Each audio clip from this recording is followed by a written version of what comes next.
Hello mga Jai! Samahan nyo nga kami for today's video. So sa mga oras nga yan, 9:00 na yan ng umaga at papunta nga kami sa hospital para sa akin weekly check-up at echo at schedule na rin para sa aking doktor.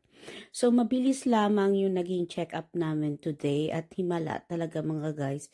Within an hour ay natapos na yung echo at the same time, yung pag-uusap namin ng doctor ko regarding doon sa aking panganganak at sa mga ilang complaint ko, particular doon sa blood pressure ko at the same time sa blood sugar ko mga jay. So, dito nga pala yung hospital ko saan ako nagpapa-check up.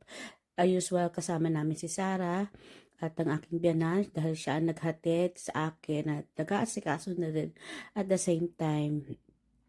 So, sa mga oras ngang yan ay hindi na nga namin pinapasok si Sarah dahil na alanganin, kumbaga para sa amin kung baka matagalan kami sa hospital. So, walang magsusundo sa kanya.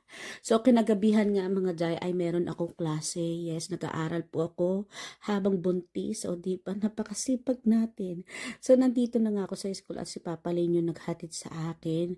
Dahil sabi ko nga sa kanya, is your time, is your turn, no? Lagi na lang si Bianan yung naghahatid sundo sa akin. Pero si Bianan pa rin ang magsusundo sa akin mamaya.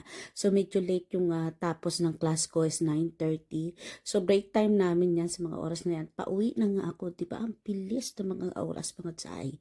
So nakikita nyo naman napakalaki na ng akin dyan. At dahil nga may 10 minutes pa bago dumating ang aking Bianan, so dito muna ako naghintay dahil sobrang lamig sa labas mga tay. So yun lamang mga tsay. Choy choy.